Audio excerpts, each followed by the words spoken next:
Hoy quería yo pues invitar a dos fotógrafos, podríamos decir que locales, pero que tienen una voz y una visión documental diferente. Gracias de traer voces diferentes es que generamos diálogo, ¿no? Entonces, la idea de la exposición es generar diálogo. Entonces, pues ya cedo la palabra Sí funciona. al maestro, ¿no? Eh, Hola. Sí, sí. Bueno,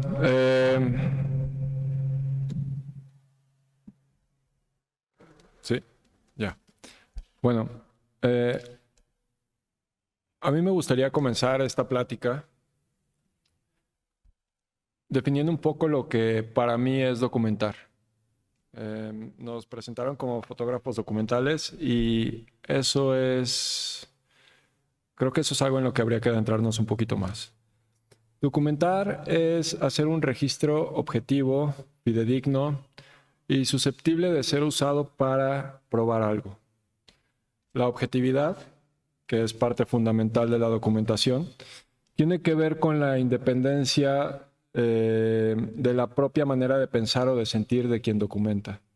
Esto significa que quien documenta no puede estar interfiriendo con lo documentado. Algo objetivo es algo que existe realmente, entre comillas, fuera del sujeto que lo conoce. No nos vamos a meter tanto en cuestiones filosóficas, pero un poco podríamos hablar de la documentación dentro de la historia del arte.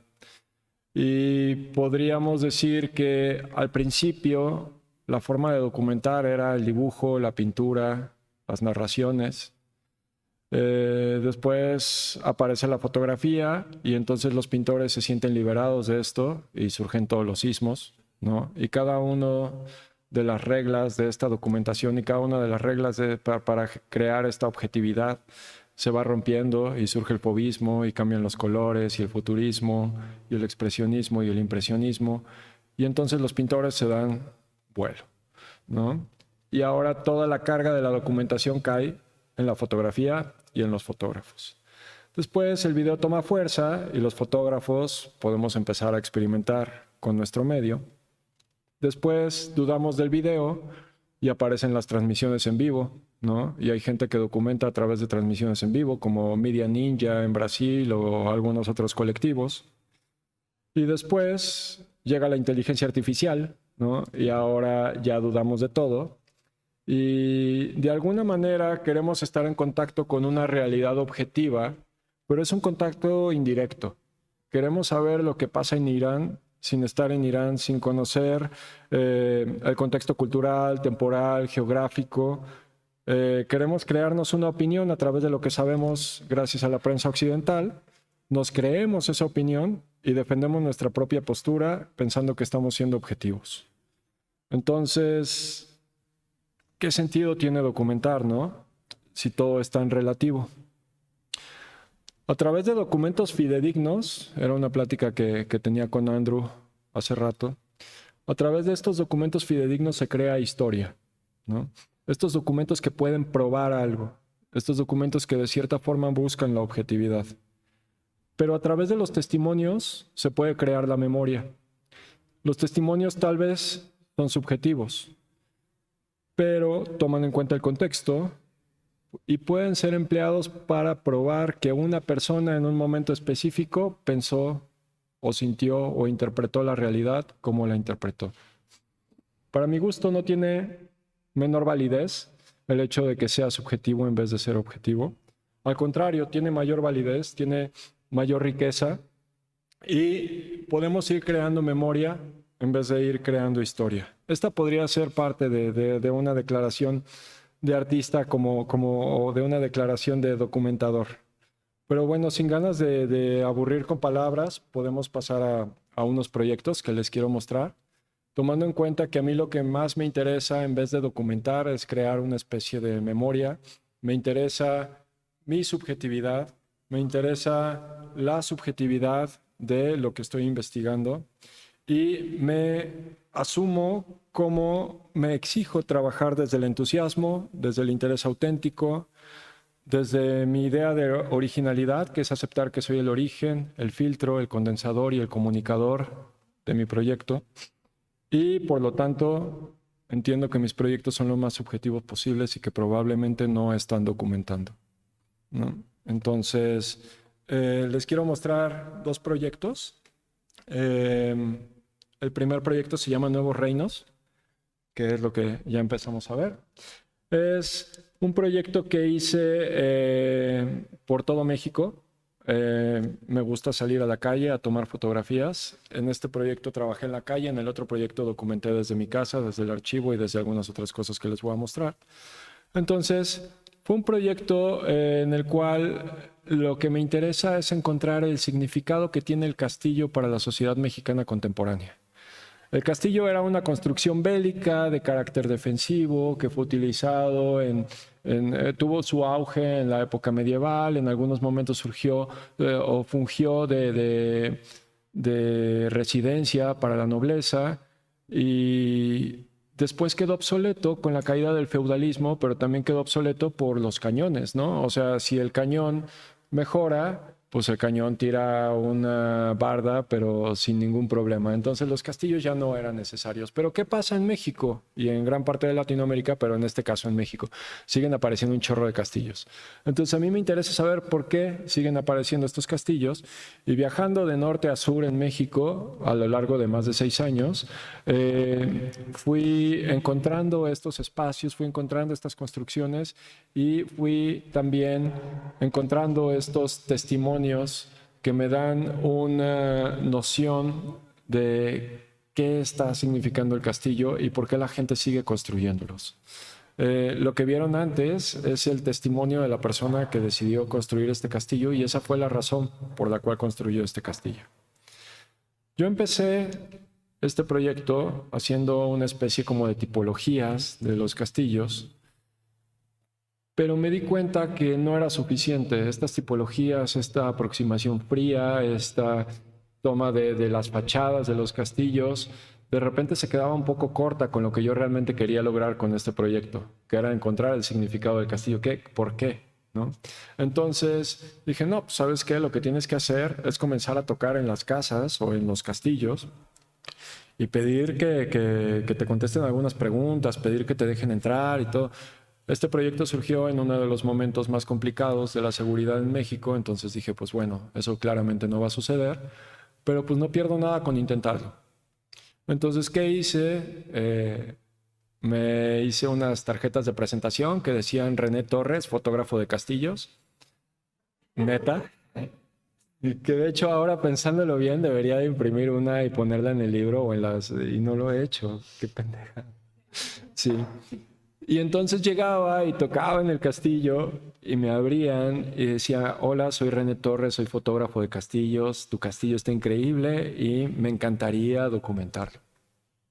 Yo pensé que todo el mundo me iba a decir que no, pero en ese momento me di cuenta que nadie construye un castillo para no presumirlo. Entonces, cuando yo llegaba y decía, soy fotógrafo de castillos y estoy haciendo un libro, decían, wow, ¿no? Por fin. Entonces, pues ya nada más cerraban tantito la puerta, organizaban un poco. Yo le decía, no levantes, el tiradero me gusta, ¿no? Pero pues no, obviamente no. Se peinaban y toda la cosa y entonces, pues empecé a fotografiar estos castillos por dentro. Tenía acceso a fotografiar a todos los habitantes, a los hijos, a todo.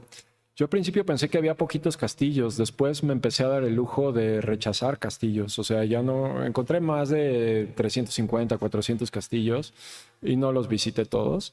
Ya me importaba más cómo eran las torres, que si tenían puente o no tenían puente, si no tenían armaduras, pues no, o sea, pero también me empecé a dar cuenta que todo el mundo sabe cómo es un castillo por fuera, pero muy poca gente sabe cómo es un castillo por dentro. Y es más fácil reproducir la idea porque por eso el proyecto se llama Nuevos Reinos, porque simbólicamente cada uno de estos castillos crea un reino en torno a él, ¿no? Regularmente están en lugares altos o son cosas vistosas.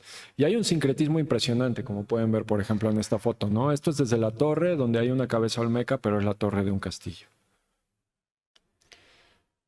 Como los castillos se convirtieron en algo obsoleto y ya no tienen esa función, entonces todos los espacios y todos los elementos que tienen los castillos se convierten más que nada en algo simbólico, ¿no? Pierden esa función, esta torre y almenas perdieron la función de proteger a los arqueros de los ataques de abajo y de poder lanzar flechas desde arriba con cierta protección, y se convierte en el depósito del trapeador para que se seque y el tanque de gas. Y por ahí entra el internet también. Entonces, esta nueva apropiación de este símbolo, este sincretismo y esta cuestión cultural que tiene que ver con la colonia, que tiene que ver con Disney, que tiene que ver inclusive con el narco y que tiene que ver con muchas cosas, empezó a arrojarme una serie de historias inclusive de amor, ¿no? Como esta, que él le prometió a su novia que si se casaba con él le construía un castillo. Y empiezo a encontrar esta parte emocional en los castillos, que es algo que igual venía platicando con Andrew hace rato, que a mí me toca también, ¿no? O sea, yo no podría estar haciendo esto si yo no quisiera un castillo para mí también. Es algo raro, probablemente, pero no me dejaron ponerle una torre a mi casa. Y yo quería ponerle una torre, pero Elisa me dijo que no. Como les comentaba, nadie sabe cómo es el castillo por dentro y ahí a veces hay más creatividad, a veces hay menos, pero las historias son maravillosas, ¿no? Hay castillos que sirven para residencias, castillos que sirven para restaurantes, castillos que sirven para escuela de esgrima. Este, por ejemplo, era un parque de diversiones. Sin embargo, antes era un cementerio. Y cuando lo convirtieron en parque de diversiones no terminaron de desenterrar todos los cuerpos. Y cuando los niños llegaban al Reino Mágico y llovía, pues empezaban a aparecer fémures, empezaban a aparecer cráneos, empezaban a aparecer osamentas y pues los niños quisieron dejar de ir. ¿No? El castillo invariablemente me lleva a esta concepción también de realeza, formas en las que nosotros nos volvemos reyes o príncipes. Cualquier persona que vive, que se construye dentro de un castillo, simbólicamente hablando también, adopta una posición, ¿no? Frente al resto. Y pues llegamos a puntos como este, ¿no? Que a mí me parecen bellísimos. Pero también hay puntos como este, ¿no? Muchas veces son construcciones con remesas, muchas veces son construcciones fantásticas, como este que fue, se convirtió en un vórtice de energía, fue un sueño. Y la imaginación, aquí, bueno, él se llama el Mil Amores, y él empezó recogiendo basura en la ciudad de Cholula y poco a poco fue ahorrando dinero hasta que pudo construir su castillo, y luego frente a su castillo construyó un bar donde sus 5 esposas bailaban. Y entonces él cree mucho en la astrología y dice que toda esta suerte fue porque él nació en viernes. Bueno, pues más o menos esto es este documento que realizo saliendo a la calle, realizo divirtiéndome, realizo estando en contacto con la gente. Es un momento específico, una temporalidad específica y un contexto específico en México, donde también hay violencia, ¿no? Aquí, pues, el hermano de la persona que me dio este testimonio fue asesinado, su esposa también, sus hijos degollados, porque quedó a deber mucho dinero después de construir este y otros castillos. Y pues no es secreto que en muchas ocasiones los castillos pertenecían a narcos, pertenecían a gente que logró su dinero de forma ilícita, pero también hay historias súper lindas, por ejemplo el castillo de Andrés García, ¿no? Que su calabozo era su sala de sadomasoquismo, ¿no? Entonces, al final creo que este proyecto, a pesar de que yo lo considero cerrado, nunca se va a cerrar. Voy a continuar entusiasmado con estas construcciones y con este fenómeno cultural. Es el registro de una manifestación cultural, es la obtención de testimonios de toda una manifestación cultural, ¿no? Que tiene que ver con un México muy real, en los dos sentidos, de la realeza y la realidad. Quiero enseñarles un segundo proyecto Este proyecto es una documentación o un estilo de documentación completamente distinto. El proyecto se llama El árbol que no llenó su lugar. Y es un proyecto que estoy realizando actualmente. Parto del archivo, de la fotografía, o más bien de lo fotográfico, y ahorita verán por qué hago esta aclaración, y también de lo pictórico. Es el descubrimiento de una nueva forma de comunicación con una persona que tenía Alzheimer y que utilizaban más bien las palabras de una forma contextual. Esto es, las palabras tenían un significado cambiante y lo importante era el momento y el contexto en el que eran dichas. Y esas mismas palabras pronto iban a tener un nuevo significado. Esta, por ejemplo, es una foto que ilustra de manera muy directa una frase que me dijo: me siento como un pájaro. Después empezó a trabajar, bueno, no empezó a trabajar, yo empecé a trabajar con otras de sus frases. Él veía fotografías de archivo y me decía: mira, la alberca está llena de peces, nadie los ve, nadie me cree, pero yo desde el principio los vi. Y poco a poco empecé a entender que lo que pasaba era que él durante toda su vida tuvo más contacto con los animales que con las personas, tuvo mucho más afinidad con los animales y con las personas. Y entonces todo el mundo se convirtió en una especie de la representación de un animal, y lo que representaba el animal en ese momento para él era lo que se convertía a la persona, era la palabra que utilizaba.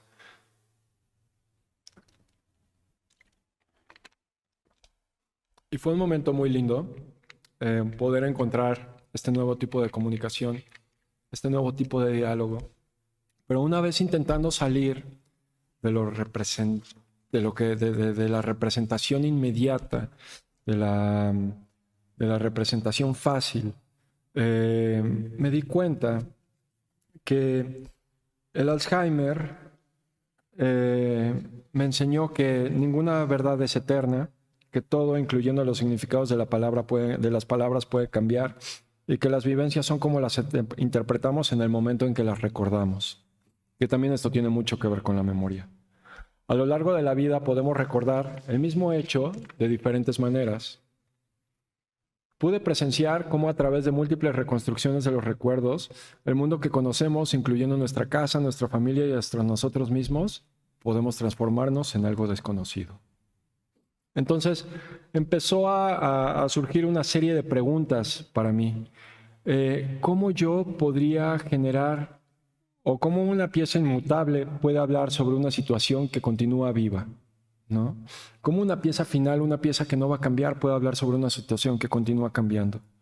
¿Cómo hacer una pieza viva que hable sobre el proceso de la muerte? ¿Cómo lograr que una obra no quede terminada y continúe mutando de manera descontrolada a merced de su entorno? Y entonces fue aquí que empecé a utilizar lo fotográfico. Y yo empecé a hacer estas documentaciones, o estos registros más bien, de las conversaciones a través de soluciones más pictóricas. Y lo que hice fue comenzar a utilizar químicos fotosensibles directamente en papel, en muros, en bastidores.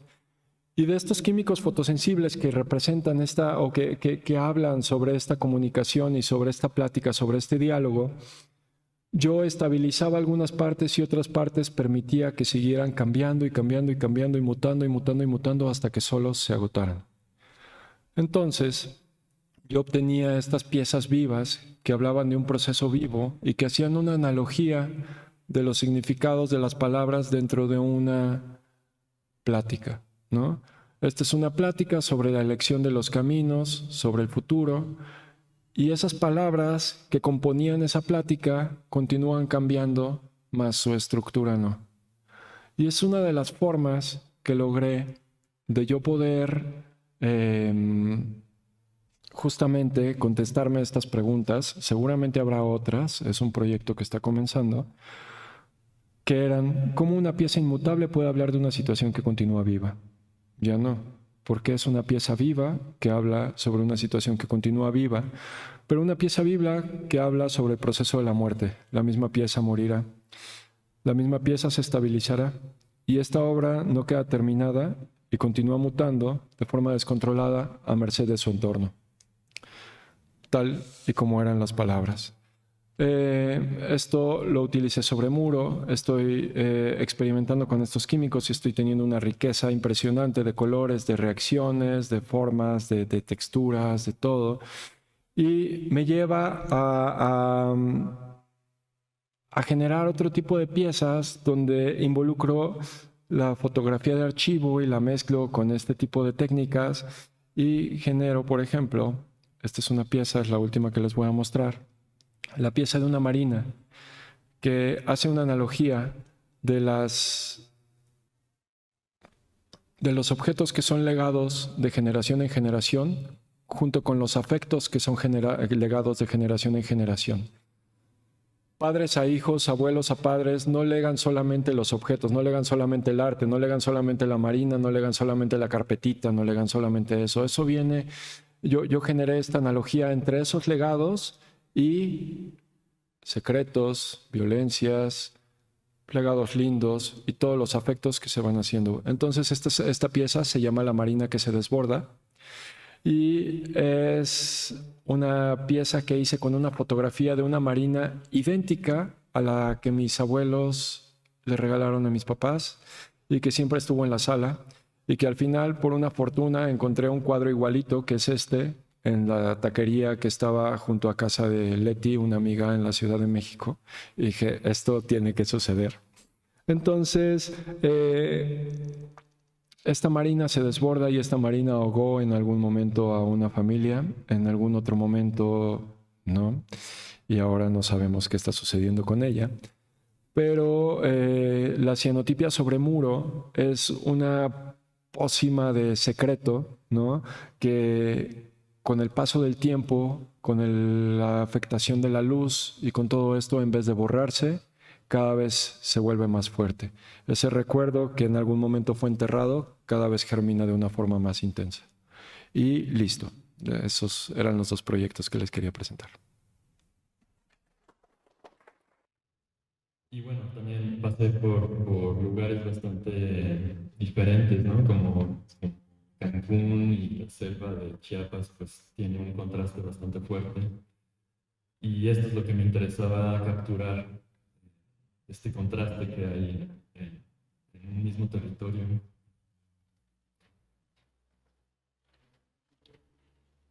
Entonces es un juego entre archivo y imagen propia, ¿no?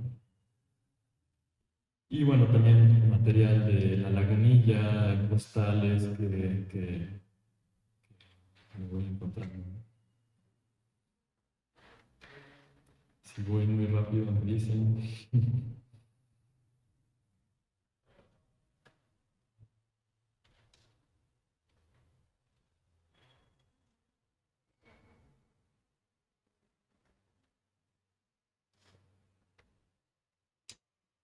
Pues esto fue Exótica.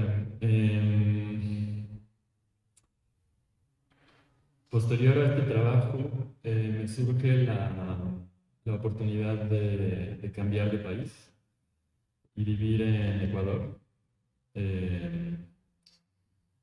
Antes de mudarme, yo empecé a investigar un trabajo que les voy a mostrar en este momento. Es un documental que yo hice en Ecuador, el cual quisiera mostrarles primero y luego platicar de él. El trabajo se titula Shiro, y les voy a mostrar antes de platicar de él, ¿no?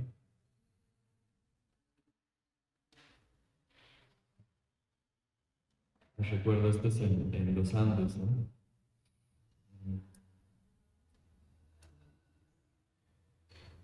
Entre el mediodía creo que me fui a dar cocinando para Julio y Leonardo. Me mandaron a cocinar, yo andaba a Huambra. Huambra es pequeño todavía, una edad temprana. Puta, me fui saliendo del monte, ahí quedaron las ollas hirviendo. La piedra donde yo andaba no es grande, es una pequeñita la piedra, por dentro es foto, así como la cueva. Y yo cocinando ahí, y que el man grita atrás de la piedra. Imagínense, y entran las 2 de la tarde, hijo de puta. Y ahí sí me fui saliendo, gritando, a encontrarle a los otros, estaban abajo pescando. Yo en ese tiempo era Wamba. Todo esto pues tiene un acento que yo no tengo, pero son testimonios reales, eh, escritos textualmente a partir de audios que yo fui capturando.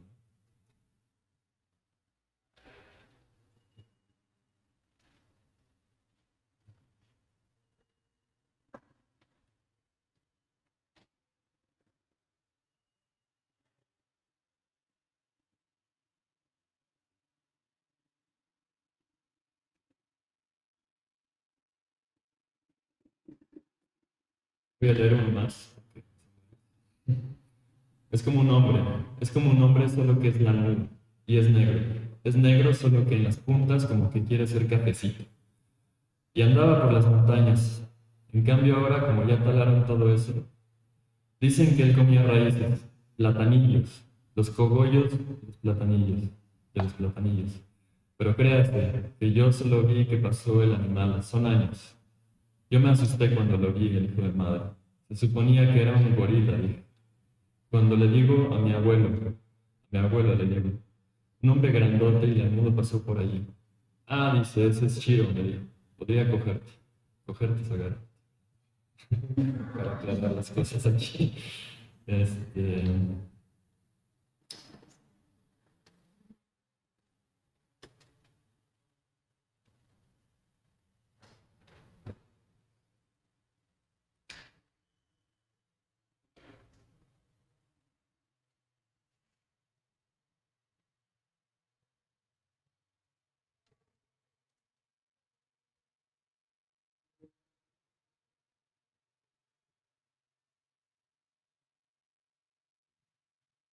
bueno, este trabajo es digo, nace a partir del interés de una historia en particular de una mujer indígena que nació en Sonora, llamada Julia Pastrana. Entonces, antes de ir a este nuevo territorio, los Andes, que me empecé a interesar en esta historia y bueno, es una historia bastante dramática y triste en realidad, porque fue una mujer que fue exhibida en todo el mundo. Ella tenía muchos talentos, ella sabía bailar, cantar, ópera. Digamos que la utilizaron para ganar mucho dinero y para ser exhibida como un objeto exótico, ¿no? De tierras desconocidas. Y a partir de esta historia yo me empiezo a interesar, empiezo a indagar en los zoológicos humanos, en este exhibicionismo de freaks. Y bueno, hay muchos casos alrededor del mundo que no me voy a meter mucho en el tema porque es un tema muy complejo y muy amplio, pero de encontrar esta misma o una historia similar en la parte de los Andes, ¿no? Y me encuentro con esta leyenda de Chile, que es una leyenda bastante antigua, que no todos conocen, que se está perdiendo y no es tan conocida. Y es de un hombre, mitad bestia, eh, del cual hablan como o sea, los jóvenes que yo entrevisté y la gente actual que yo entrevisté, hablan como de los abuelos que les contaban la historia de Chiro y la narraban perfectamente y tenía muchas similitudes entre una crónica y otra. Entonces, bueno, les voy a ir pasando un poco en mis anotaciones visuales de lo que yo buscaba, de lo que me inspiró, ¿no? visualmente y investigación más visual. Este es, por ejemplo, el caso de la Venus Negra, ¿no? Hay una película bastante interesante que les recomiendo, por ejemplo. Es una mujer africana que fue exhibida en todo el mundo, etc. Y bueno, la parte que yo quería capturar también era esta parte más andina, más exótica. Pero bueno, hay muchos casos, como digo, aquí en Brasil, en Venezuela, en la India hay varios casos de este fenómeno que es la hipertricosis, que es un síndrome con el cual nace la gente que tiene mucho cabello en la cara. Es un síndrome, tal cual. Que antes de ser síndrome, pues pensaban que era del demonio y que era el eslabón perdido y que, bueno, etc. Entonces, a partir de todas estas historias es que yo empiezo bueno, que yo me encuentro con este amigo que aparece en la fotografía. La familia de él es de los primeros que llegan a esta área natural, que es un parque protegido en la parte alta de Cuenca, de Ecuador. Este es un parque nacional, como digo, y ellos son los primeros que llegaron a este territorio a habitarlo y tienen un restaurante ahí. Entonces me hice muy amigo de él y me presentó con esta otra comunidad que estaba a 3 horas caminando, no se puede llegar en automóvil. Entonces visito esta comunidad, que es bastante apartada de la vida cómoda en la que vivimos nosotros. Y es de donde él creía que conocían esta leyenda, la gente. Entonces realicé varias visitas, no solo con él, también fui con otras personas que me asistieron y me ayudaron a hacer este documental. Evidentemente yo fui parte de él, lo cual es la primera vez que yo participo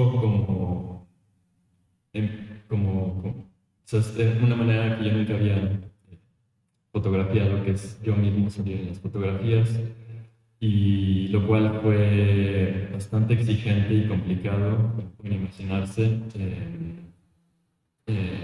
Aquí está mi costurera. Y bueno, fue un reto realmente hacerles ver a la comunidad por dónde iba el trabajo, y ellos mismos fueron parte de, porque ayudaron a realizarlo. Entonces fue una manera muy diferente a la que yo había. Quisiera poner el video, ¿no? Lo tengan por ahí. Ah, sí. Aquí está ahí.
Bueno, pues como pueden ver, me integré muy bien.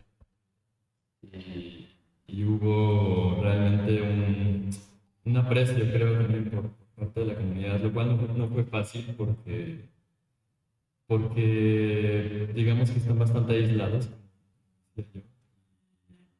Veían al gringo llegar a la comunidad y queriendo eh, imponer quizás de cierta forma algo que ellos no estaban acostumbrados o no entendían, o entendían a su manera, o yo no entendía que ellos sí entendían. Y luego, entonces fue complicado, pero al final creo que fue muy enriquecedor que ellos aprecien otra vez esta leyenda y la recuperen. Y para mí eso era lo importante también, como siento que es una parte muy importante el recrear y volver a preguntarse por qué existe esa leyenda y de dónde surge.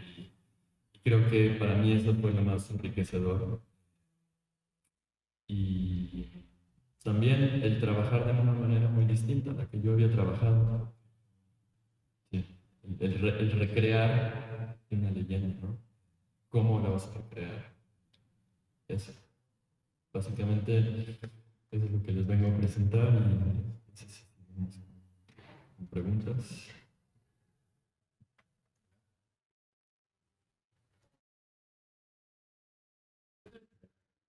Pues, Ok, bueno, pues yo quiero hacerles un par de preguntas. Y ahorita pues, vamos a ver también las preguntas que tenemos aquí en público y desde internet. Entonces, una de las cosas que quiero ver la opinión de ambos es en cuanto a este documental que tiene que ver con conservación de la memoria, una creación de la memoria, ¿desde qué ángulo los dos generan ese diálogo? Desde la conservación de la memoria y la creación de la memoria.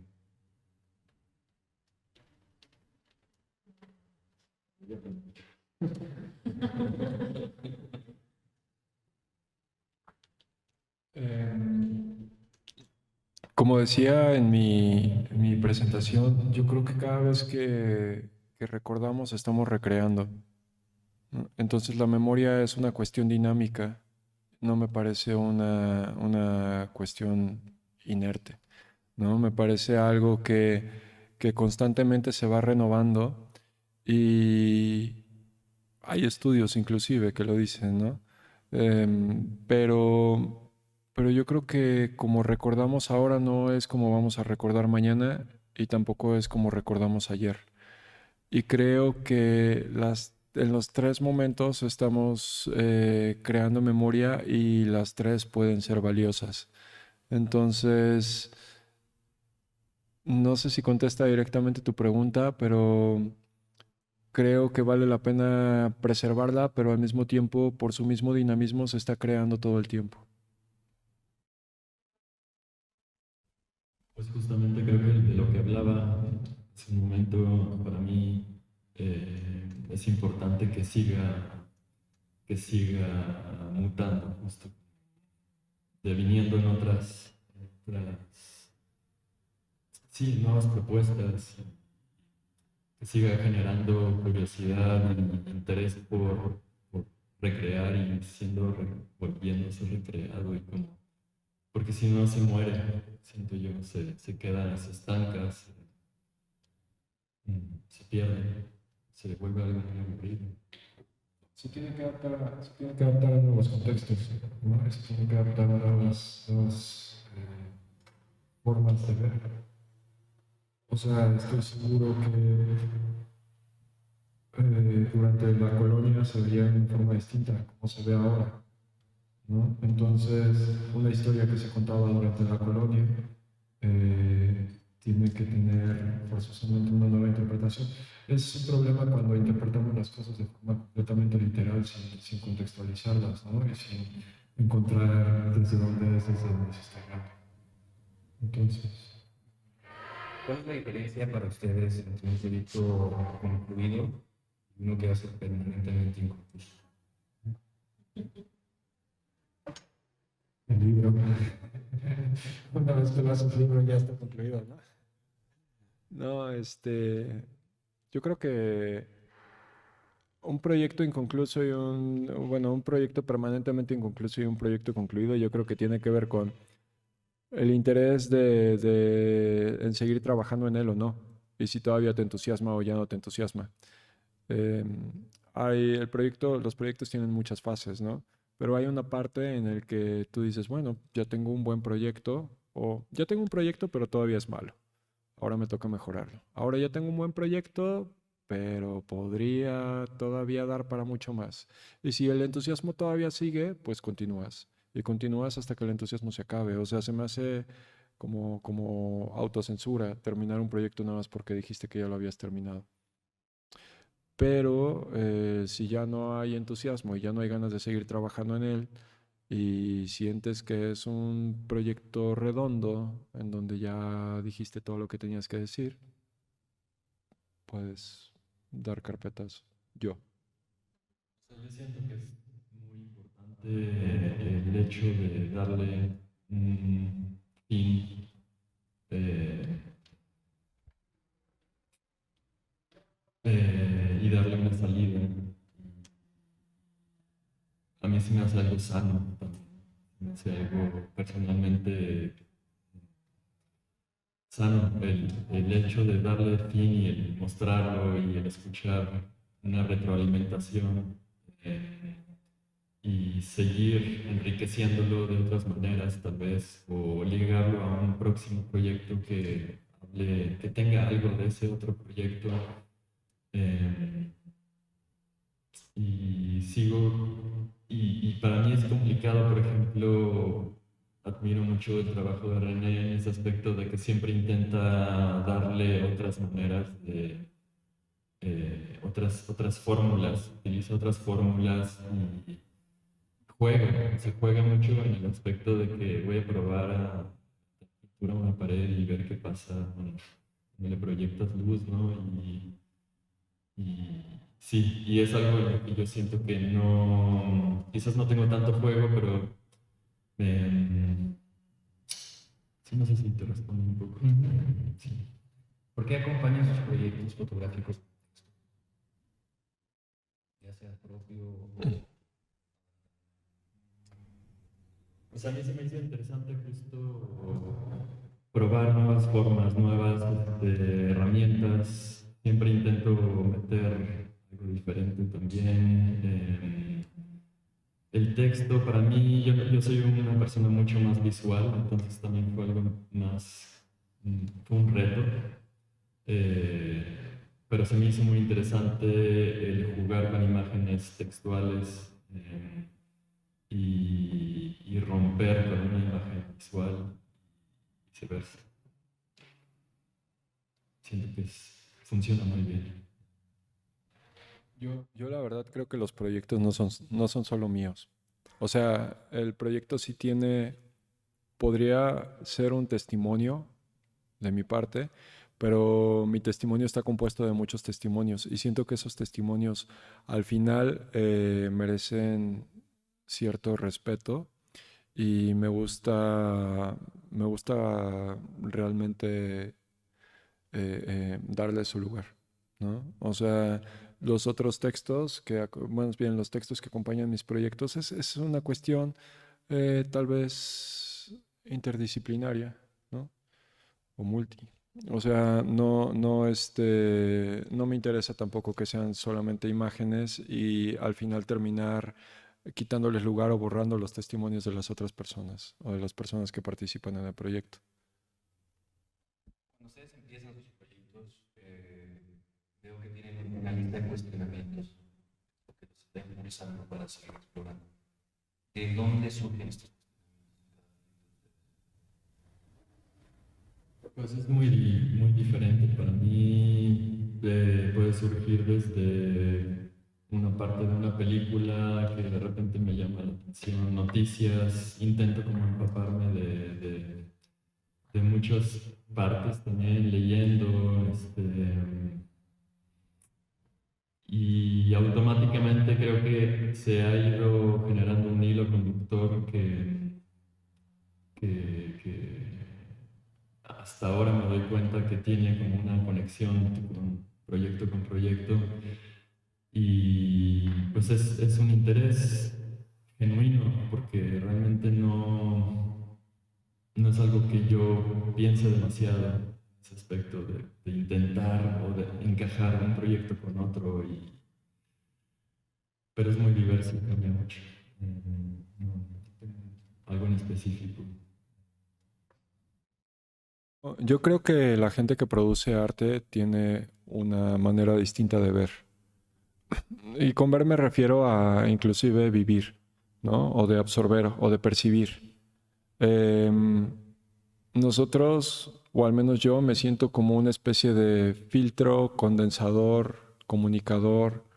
Em, Muchas cosas están sucediendo al mismo tiempo, tanto afuera como adentro de mí, en mi vida personal pues en el contexto en el que vivo. Y esas cosas se hacen una especie de licuado dentro de mí y así es como yo las proceso y así es como yo tengo la posibilidad de comunicarlas.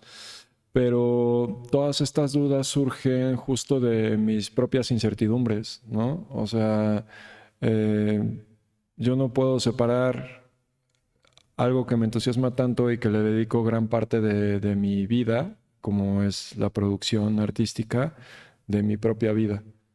Entonces, al final sí hay una cuestión autobiográfica o autorreferencial en la creación de estas preguntas, pero por supuesto que yo estoy inserto en un contexto más grande, entonces ese contexto también importa y entonces cuando todo importa sale este licuado. Y otra cosa que quiero mencionar es un poco la parte importante en el aspecto que me hablan, me dicen mucho,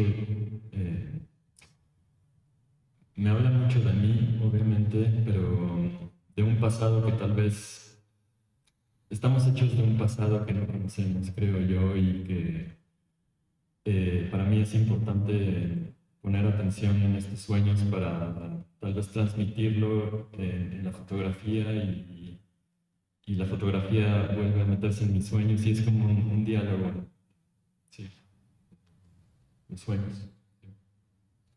Muy bien, vamos a pasar a preguntas del público. Vera, ¿me ayudas, por favor?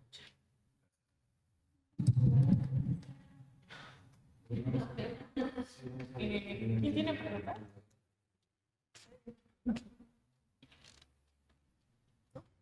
Bueno, yo sí tengo una pregunta. Este, como en la cuestión de producción fotográfica, me, mi duda va más a cómo se organizan con su propio trabajo, ¿no? ¿Cuál es el proceso de eres un desmadre, ya tengo las fotos o ya puedo dejar de hacer mi trabajo, ya lo catalogando?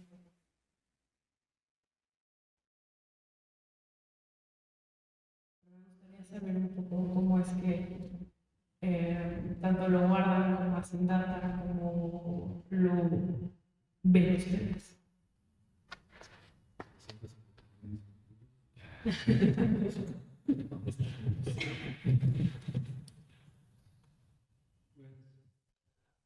Muchas de las piezas que hago son piezas únicas. Son intervenciones sobre impresiones químicas o son piezas inclusive que se hacen para el espacio en específico.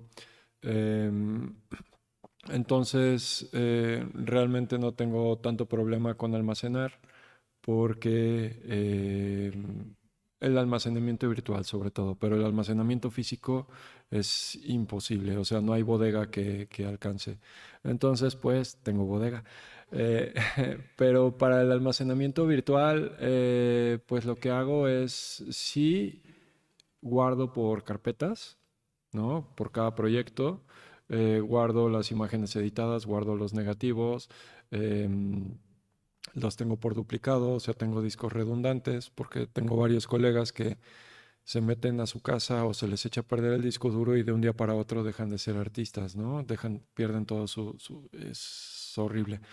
Entonces digo, toco madera, todo nos puede pasar, pero sí me interesa tener las cosas por duplicado. Em, y, y siento que de repente sí puedo hacer un desmadre, pero no está, o sea, es un desmadre que yo entiendo. O sea, si no estoy ahí yo para saber dónde están las cosas, sí va a ser un poco complicado. Pero mientras esté yo, hay negativos, hay carpetas de negativos, hay bodega con la obra física y hay discos duros redundantes.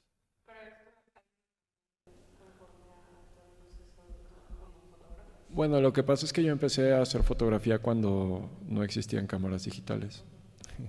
Entonces, pues por supuesto aprendí a archivar y a clasificar mis negativos.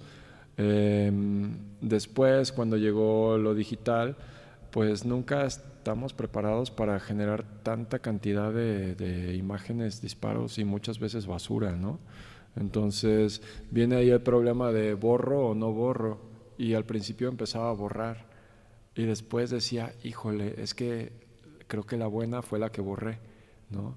Pero no tanto porque me dé cuenta que la que tengo está fuera de foco, sino porque veía la secuencia de imágenes y decía, qué infortunio que donde encontré yo el momento decisivo no es realmente el momento decisivo, ¿no? O sea, la buena era la que seguía de esto, que sí estaba, porque pues ves ahí los numeritos, pero que ya no está, porque en ese momento no la consideraste la buena. Entonces decidí no borrar. Pero entonces empecé a generar más y más y más y más archivos. Alessandro, de hecho, un día me regañó y me dijo, güey, disparas mucho. Y dije, sí, sí es cierto. Y entonces empecé a disparar menos. Y entonces ahora, en vez de borrar, hago muy pocas fotos. Y eso me ayuda a poder tener mucho mejor orden en mis archivos. Pues René fue maestro impresor desde posición, bueno, es. Y cuando estábamos imprimiendo yo me equivoqué de archivo y llegó a su casa y veo una momia totalmente desenfocada y bloqueada y me dice, es mi favorita. Y yo, pero no encaja con la narrativa que estamos trabajando aquí, ¿no? Entonces ahí me tienes a mí destruyéndolo y pues buscando en que 35 teras el archivo que estaba justo al lado de ese, que sí estaba enfocado. Entonces pues sí, todo está en pues, el propósito de la imagen y cómo es que aporta la narrativa que uno está creando, ¿no? Pues yo estoy justo lidiando con ese problema en este momento. No, pues también duplicados. ¿Cómo que? O sea, si tú viajas tanto, estás levantando tanta imagen, ¿cómo viajas? ¿Cuántos discos duros llevas? O sea, siempre he manejado un disco duro para así, una copia. Y hace poco me di a la tarea de hacer dos. Entonces, sí, y no la tengo en mi casa, entonces... y bueno, también tengo archivos ahí análogos también, bastantes archivados. Una vez llevaba 3 meses de viaje por África y ya casi al final de mi viaje me secuestraron y empezaron a sacar todo lo que había en mi mochila y es así de, cámara, lente, entonces viajo con esta mochila y aquí llevo mi ropa, mi pasaporte, mi cámara y todo para no documentar nunca nada, ¿no? Entonces, pues ya yo así de chin, ya perdí la cámara, ya perdí mi computadora de buceo, ya perdí no sé qué, así poco a poco, ¿no? Me iban bajando todo. Y de repente saca mi disco duro con todas las fotos que había tomado durante esos 3 meses de viaje. Y se me queda viendo, yo no sé qué cara de angustia puse, o sea, peor de que cuando me enteré de que me acababan de secuestrar, ¿no? Sí. Y le dije, güey, mi disco duro no, güey. Y me lo regresó. Sí.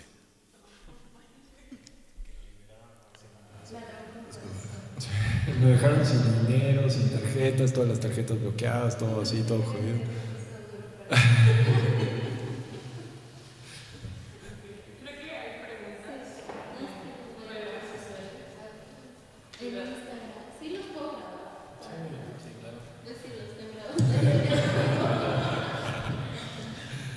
No somos tan millennials.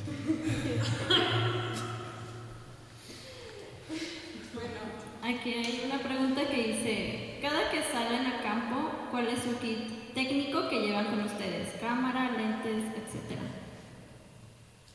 Pues siempre varía, en mi caso varía mucho dependiendo del trabajo. Por ejemplo, realicé hace un par de años un trabajo en Sonora, en la época más caliente, en la canícula, y justo un poco de eso va el trabajo. Pero, por ejemplo, ahí llevé una cámara casi desechable, ¿no? Como una point and shoot, porque sabía que las digitales pues se te mueren en esas temperaturas. Entonces, creo que en mi caso varía mucho, como de repente mezclo digital, de repente análogo, dependiendo de la situación. No estoy peleado con ninguno de los dos.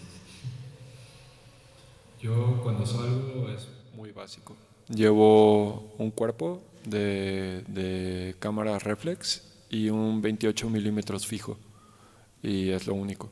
Y me gusta tener un 28 milímetros fijo por varias razones.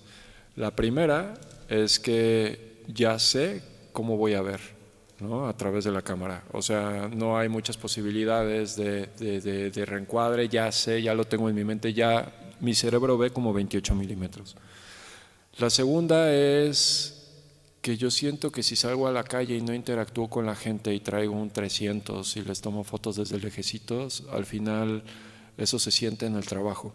Entonces el 28 me obliga a estar más cerca que la distancia real para tomar la foto que yo quiero tomar. Entonces me le tengo que poner a la gente así y no me puedo esconder, ¿no? Entonces es como una presencia que tampoco, o sea, hay que manejar la presencia, ¿no? Tampoco tiene que ser una imposición, y que tu presencia tan cercana no sea una imposición, y más con una cámara, creo que es lo que realmente me disfruto de salir a campo. Entonces solo es un cuerpo reflex y un lente 28 milímetros. Yo también, pero yo soy 35 milímetros. Y pues sí, te exige a involucrarte, ¿no? Acercarte a la gente y platicar. Pero también la otra cosa que para mí siempre ha sido importante es que la cámara no puede ser nueva. O sea, tiene que estar mayugada. Si te van a saltar y se la van a llevar, no te puedes agüitar. Si se te cae, se rompe, no te puedes agüitar. Entonces, si uno se lleva el más fancy, el más nuevo y lo sacas a la calle, pues lo estás protegiendo, lo estás cuidando en vez de hacer tu trabajo, ¿no? O en vez de disfrutar el día. Entonces, pues sí, un cuerpo, un lente y el cuerpo dos de viejito. No, gracias. Ahorita les digo la otra.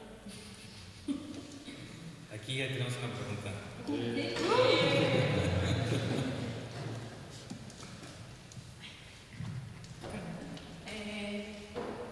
Mi pregunta es, sobre todo en el trabajo de René, ¿en qué momento, por decirlo así, la foto ya no es suficiente?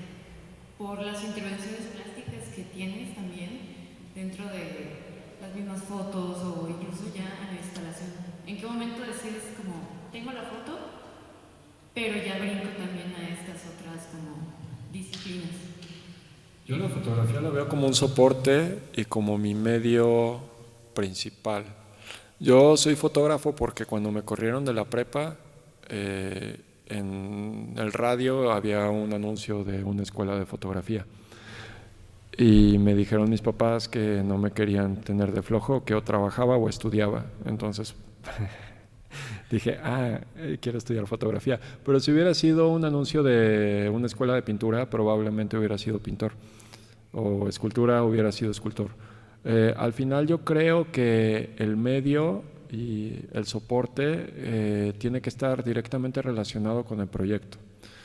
Por ejemplo, mucha gente que hace fotografía ahorita está muy inconforme con la inteligencia artificial como herramienta para producción de imágenes. Y entiendo, la verdad es que entiendo, pero yo estoy seguro que hay imágenes que solamente se pueden crear a través de la inteligencia artificial. Y sería una lástima que nos perdiéramos de esas imágenes por un purismo, ¿no? También estoy seguro que hay imágenes que solamente se pueden crear a través de la fotografía química. Y sería una lástima decir, no, pues yo soy fotógrafo digital, como hay algunas personas, ¿no? Y grandes fotógrafos, no, pues yo soy fotógrafo digital y no va no va con todo lo que he dicho, con todo lo que he despotricado de los químicos, que yo ahora trabajé con químicos. Y hay fotógrafos que trabajan con película y dicen, yo para nada voy a trabajar con medios digitales. Yo creo que eso es dentro del gremio cerrado de la fotografía, pero ¿qué pasa cuando ya estamos hablando también de otros medios, ¿no? O sea, cuando ya estamos hablando de dibujo, o estamos hablando de pintura, o estamos hablando de arte sonoro, o estamos hablando de otras cosas. Tengo unos proyectos, por eso es que decía al principio que a mí en este momento me interesa más lo fotosensible o lo fotográfico que la fotografía, ¿no? Para mí lo fotográfico es un lenguaje, una especie de lenguaje, y ese lenguaje se puede pasar a diferentes, o se puede utilizar, es una herramienta que puedo utilizar en diferentes medios, ¿no? Entonces me voy a lo pictórico, pero la fotosensibilidad sigue siendo importante para mí. Me voy a lo sonoro, que ahora no les presenté nada, pero la fotosensibilidad sigue siendo importante para mí, en el dibujo también y en diferentes cosas. Entonces, creo que a la fotografía le costó mucho trabajo validarse dentro del mundo del arte, ¿no? Como una disciplina o una posibilidad de crear arte a través de la fotografía. Y eso hizo justo que el gremio fuera tan cerrado y que no aceptáramos. Yo me acuerdo cuando yo estudié, pues las fiestas de fotógrafos eran de fotógrafos, ¿no? Y las fiestas de pintores son de escultores, grabadores, actores de teatro, y etcétera, etcétera. Tal vez ahora ya cambiaron, ¿no? Y ustedes me dirán, pero había esa riqueza y ese intercambio de posibilidades entre todos. Y ahora yo la verdad es que abogo por eso, abogo porque los fotógrafos platiquemos con los pintores. Mis principales referentes nunca es fotografía, ¿no? Mis principales referentes es música, es cine, es pintura, no me gusta ver foto, o sea, y todo el mundo me odia porque digo que no me gusta ver foto. Me gusta muy poco ver foto y veo muy poca fotografía, pero música todo el día, pintura todo el tiempo. Y de repente cuando me doy cuenta que estoy produciendo, pues ya no estoy produciendo como fotógrafo, ¿no? Estoy produciendo como pintor, pero a través de la fotografía y así. No sé si... Sí.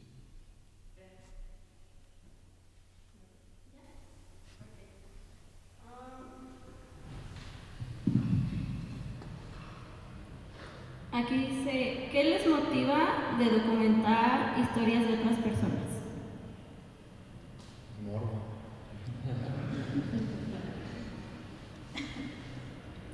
A ver, es complicado. Bueno, es fácil, pero complicado. A ver, a mí me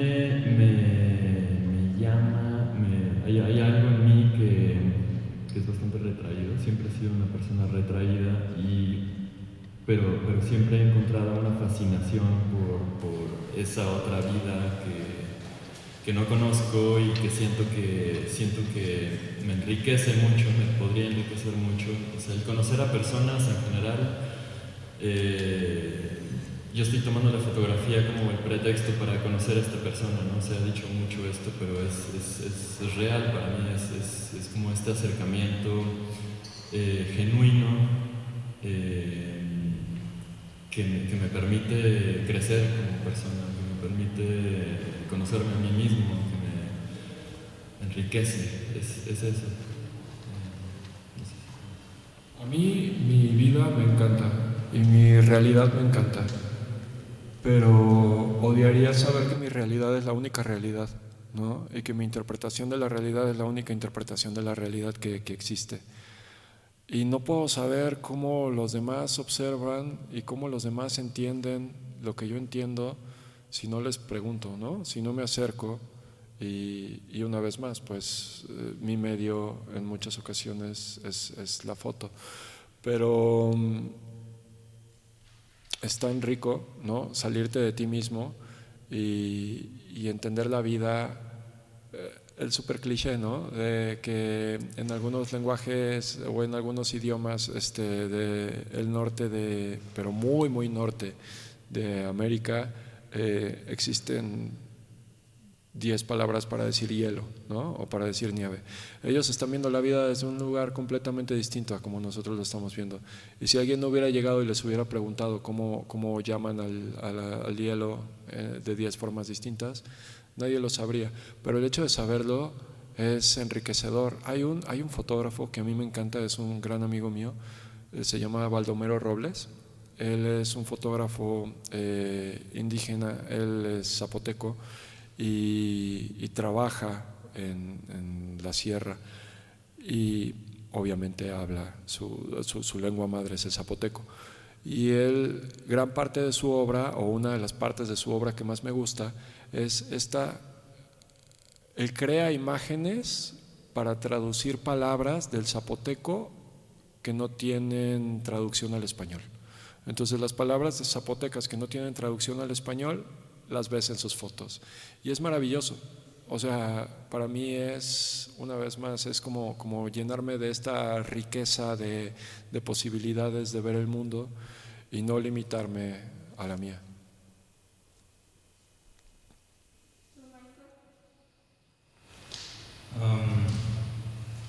La necesidad de documentar las historias ajenas yo lo veo por dos aristas. Una es que cuando niño me dijeron no hables con extraños, y luego tengo problemas de autoridad. Entonces, pues claro que voy a hablar con extraños si los encuentro interesantes o curiosos, o que sea, va a generar un criterio de hacia quién uno se quiere acercar, ¿no? Y la otra es la gente que uno admira.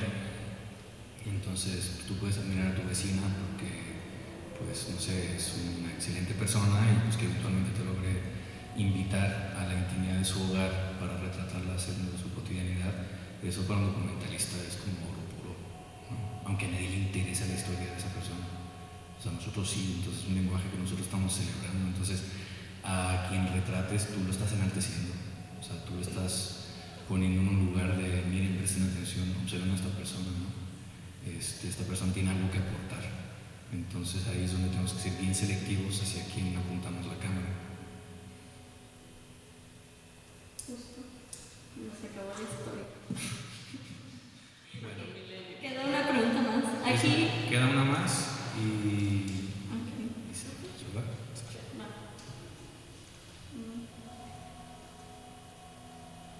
Dice. Ya. ¿Qué fotógrafos impactaron en su trabajo artístico?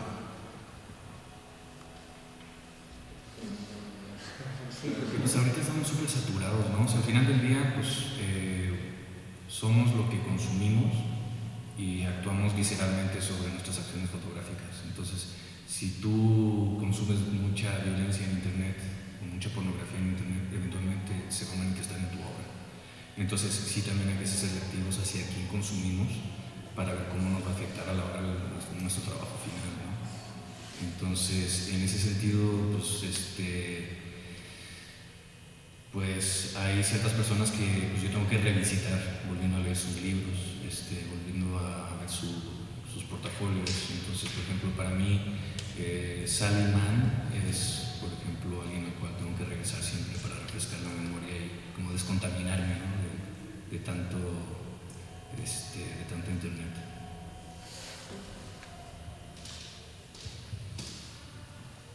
Pues yo también soy más yo sí consumo más fotografía, no como René, pero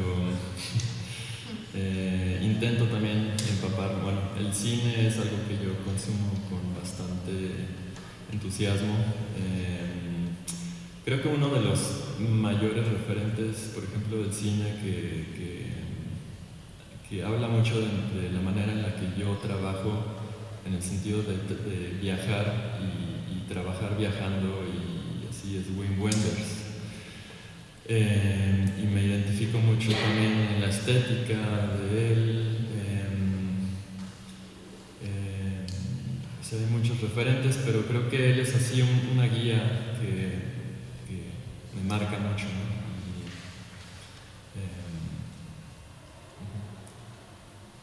A mí, La fotografía que consumo y los fotógrafos que realmente me influencian son los que más cerca tengo. O sea, Andrew, Alessandro, Mike, no sé, mi pareja Elisa, tengo una amiga que se llama Yuko, una fotógrafa japonesa impresionante. Entonces, de ahí, bueno, por supuesto, siempre gente con la que yo puedo platicar, ¿no? Baldomero, ¿no? Que lo mencioné hace un momento. Me encanta la obra de Lourdes Almeida, ¿no? Pero me encanta la obra de la gente con la que puedo tener una conversación, porque siento que complementa muy bien. No se queda como en conocer a la persona, conocer la vibra de la persona, sentir a la persona, tener a la persona enfrente y poder interactuar y poder platicar con ella, complementa la obra para mí. Entonces.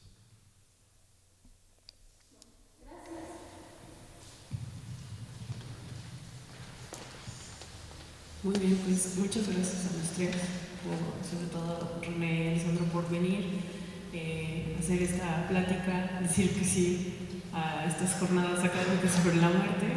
Y bueno, por parte del comité organizador de las jornadas de la Universidad de Guanajuato, la exposición fotográfica Tierra Ósea y la compañía Lanzando Lázaros, queremos agradecer y entregar unas constancias que voy a pedir a Fátima y a Michael si podrían, por favor, entregar las constancias de estos ponentes.